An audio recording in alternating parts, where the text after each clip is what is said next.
Indian vice president ఎవరు తెలిస్తే comment చేయండి.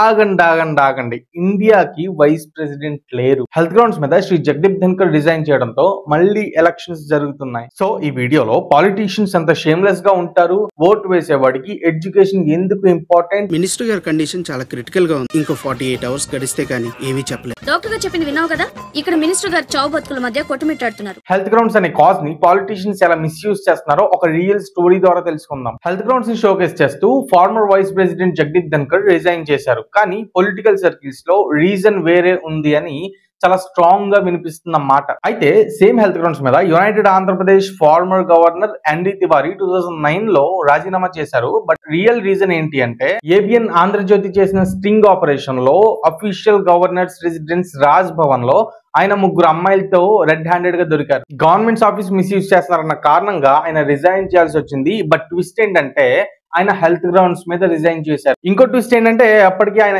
Age 83 years. స్టోరీ ఇక్కడతో కంప్లీట్ అవ్వలేదు. ఈయన 3 times యూపీ సీఎం గా and 1 time Uttarakhand chief minister గా వర్క్ చేశారు.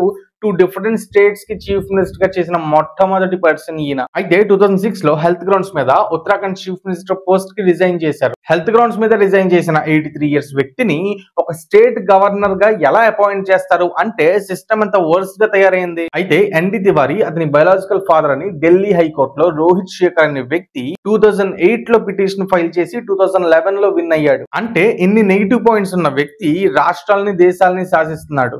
వాహ్, ఇండియన్ డెమోక్రసీ. యాక్చువల్ గా ఈయన చాలా senior politician. So PV Narasimha Rao గారి ప్లేస్ లో ఈయన పిఎం అవ్వాలి. బట్ ఇంటర్నల్ పాలిటిక్స్ వల్ల అది పాసిబుల్ కాలేదు. అగైన్ స్టోరీలోకి వస్తే 91 years ఏజ్ లో 2017 లో ఈయన long time girl friend come second wife Ujjwala and వాళ్ళ అబ్బాయి రోహిత్ శేఖర్ తో బీజేపీలో జాయిన్ అయ్యి ఉత్తరప్రదేశ్ డెవలప్మెంట్ కోసం నరేంద్ర మోడీకి సపోర్ట్ చేశారు. 91 years ఏజ్ లో మీకు ఉత్తరప్రదేశ్ డెవలప్మెంట్ ఎందుకు కావాలి? ఆ ఏజ్ లో మీకు ఉత్తరప్రదేశ్ డెవలప్మెంట్ సంబంధం ఏముంది? 2018 లో ఆయన బర్త్డే రోజే చనిపోయారు. 2019 లో వీళ్ళ అబ్బాయి చంపబడ్డాడు. ట్విస్ట్ ఏంటంటే ఓన్ వైఫే చంపింది. సో ఈ స్టోరీతో అర్థమైందా పాలిటిక్స్ ఎంత వర్స్ట్ గా ఉంటాయో, పాలిటీషియన్స్ ఎంత షేమ్లెస్ గా ఉంటారో, ఓటు వేసేవాడికి ఎడ్యుకేషన్ ఎందుకు ఇంపార్టెంటో, ఉచిత పథకాలు పెట్టగానే ఓట్లు వేస్తే ఇలాంటి వాళ్ళే నాయకులు అవుతారు. అయితే శేఖర్ తివారీ ఎందుకు చనిపోయాడు, వాళ్ళ వైఫ్ ఎందుకు చంపింది తెలుసుకోవాలనుకుంటే కామెంట్ సెక్షన్ బద్దలు కొట్టేయండి. ఎందుకంటే రోహిత్ శేఖర్ స్టోరీ చాలా వర్స్ట్ గా ఉంటది. ఇన్ఫాక్ట్ ఎన్డి తివారీ చాలా బెస్ట్ అని మీరే అంటారు.